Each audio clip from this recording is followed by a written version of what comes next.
Welcome to Financial Insider Weekly. I'm your host, Michael Gray, CPA. My guest today is an attorney, John Hopkins, with Hopkins & Carley, and they have offices in San Jose and in Palo Alto. He is a co-founder of the firm, and they started back in about 1968. He's a shareholder of the firm, a member of the Family Wealth and Tax Planning Department. He was admitted to the State Bar of California in 1957, and he was a Phi Beta Kappa graduate of Stanford Law School, a member of the Order of the Coif, and also completed 4 years of graduate work in counseling psychology at Santa Clara University. I can say that members of the estate planning community in Silicon Valley regard John as a mentor.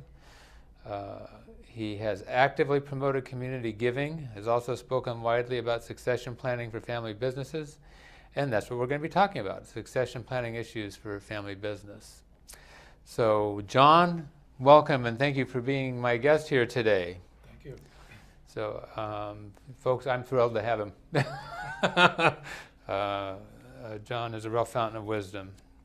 So as we get started, I have a little caution, and that is going to be evident in our conversation. This is a really complex area. I haven't backed away from complex areas before, but it means that we cannot cover everything in depth.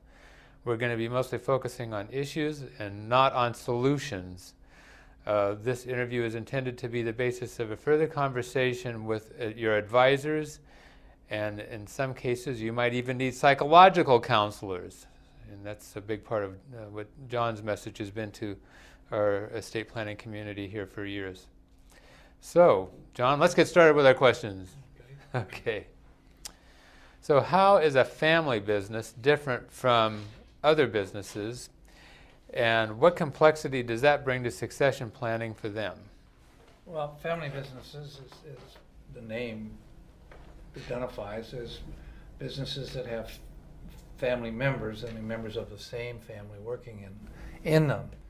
And the typical business, which is not family owned, operates on what you call a capitalist system, and that you're going to make a profit and you're going to reward your stakeholders or shareholders or partners or whatever, and you're going to split the profits, and that's the name of the game. Mm-hmm. And the people have no other blood relationships typically than the in that business. A family business is of course made up of family members, and every business has a system, which is what I identified as a capitalist system, and every family has a system. The business system, you get rewarded based on your contribution. In a family business, you tend to get rewarded upon where you fit in the family, no matter what your job title is. Sort of like each according to their ability and two each according to their needs. Exactly. It's a socialist system. You don't get rewarded for your contribution. You get rewarded for what you need. Well, those systems are diametrically opposed to each other, and it puts the family and the family members in conflict. Those that aren't doing too well would assert that this is a family and it should be run according to our needs. And the ones that are doing all the work said, no, we should be rewarded for what we're contributing. This usually doesn't happen in the first generation because that's mom and dad. Mm-hmm. And mom usually, she very often is in the business, but mm-hmm. It's after the kids are up and out of the house. But you have these two different systems.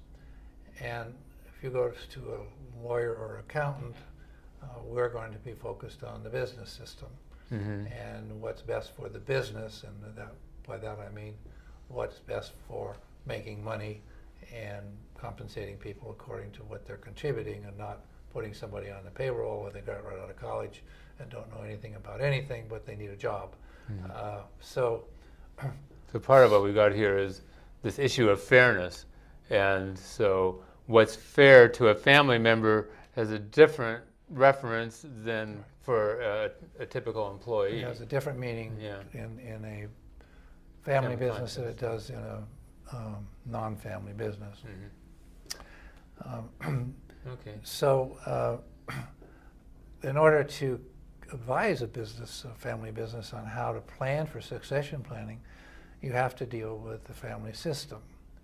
And family systems are pretty complex. They're not, business systems are pretty transparent. If they're not, then you have other problems within that business that are, backbiting and people not doing their job and so forth. Typical business problems. But in the family systems, you have a completely different set of rules. And you have the chief executive officer, which is typically dad. It's not always, but could be Mary Kay Ash, right? Yeah, well, we've had auto dealers here that have been women, and we have other businesses where the women, family business where the women are in charge, but the I lost my track here. In the family business, the rules are completely different. If you go to a very regular business, it doesn't take you very long to figure out how decisions are made. Whether there's one autocrat that does it all, or there's a series, there's a committee, or there's a board, and they actually control the business. And in a family business, it's very complex. Mom, whereas dad is a CEO, mom is usually also a CEO, but he's a chief executive officer and she's the chief emotional officer. Oh, okay. So if there's a problem, it goes to mom. And so decisions, you have to figure out now exactly how are decisions made in this system. That's like the family at home. It used to say, if dad says no, go ask mom. Go ask mom, and if mom says no, go ask grandma. Yeah, well, that could be, but it typically is one person complains to the one that's closest to mom, and that person passes the message to mom. Mom tells dad tells mom goes back down the line, and God forbid that there be any direct face-to-face communication between dad and the child that's feeling they're getting not a fair treatment. Okay. So let's go on to the next question, which sort of is going to continue in our theme anyway. And that's, why may the persons usually consulted about business succession plans be ill-equipped to properly help develop such a plan? Well, other than most advisors, or say attorneys and accountants are the most logical ones. Sometimes financial planners now are getting into it, and actually larger companies get into it big time. But the lawyers and accountants who have been the backbone of smaller family businesses, advisors, it's like, if you only have a hammer, everything looks like a nail. And so the accountants get the books set up right, and get the systems right, and all of that. And the accountants come in and make sure there's the corporation or LLC is all set up properly, and whether they're having board meetings if they're a corporation, but we don't hang around and see that they're doing all the things we told them to do, which they rarely do. So they rarely have meetings, and they rarely have minutes, and nobody knows where the minute book is because they haven't seen it in a couple of years. So there's no structure there that maintains itself. The family system of communication and the family attitudes are completely dominant in that context, typically. Not always, but that's typically what we find. And since we're not trained, well, except I went and got myself some training, in dealing with family systems, other than the one we grew up with, and which is never a good model for business anyway. No. So other than the ones we grew up with, we tend to rely on what we know. And we know this, and so this is what you should do. It may not solve your problem, but it at least gives me something I can offer you to do, which looks like it's going to solve your problem. But problems are the communication systems, how decisions are made, and how people are rewarded, which are not. Some accountants take a more global interest, and there are many in your profession that do help a lot. They will counsel mom and dad, or dad, on compensation and point out, you're out of your mind if you're going to give your son a raise. They get to be part of the family is what happens. Uh-huh. And we get pulled in. If we get that close to the family, then we're one of the family counselors. And we do tend to get out of our area of expertise and act like we know what we're doing, and that's dangerous. Yeah.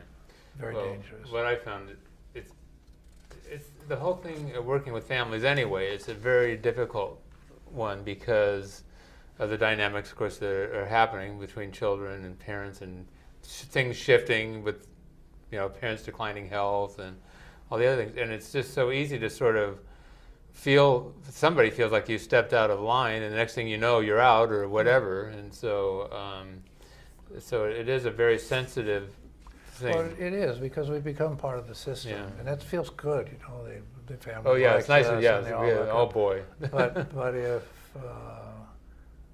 we get too identified with Dad, the first thing that happens when Dad dies,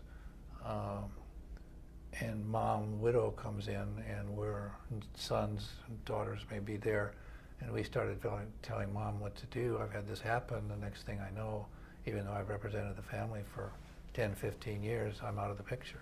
Yeah. The son does not have the same Warm feelings. He doesn't. No, in this particular case, the son didn't want to have any competition. Oh, okay. He wanted somebody that was his own guy. Yeah, of course. Yeah. His own person. So that's the kind of problems that arise. Maybe for just a moment before I move on, you talk a little bit about conflicts of interest. And oh yes, that that's sort of I left out. That's a huge issue for lawyers. A lawyer can only represent one person or one entity. In family businesses, we tend to end up representing everybody. Children come in for their estate plans, and as long as everybody is okay with that, it seems to work fine. But when conflicts arise, we as the historic family advisor is conflicted out immediately right off the bat. Mm-hmm. And we have to sit in the bleachers and watch. Darn. And so that is a problem, and it's one the profession has wrestled with for a long time. Mm-hmm. And people can waive the conflicts, but by the time you prepare a letter waiving the conflicts, it's about 15 pages long, and they need a lawyer just to tell them what does it mean? What they're signing. Yes. Okay. Well, while we're in conflicts, maybe we can talk a little bit about just some of the conflicts that arise for family members relating to the business, sort of the insiders, the outsiders, what have you.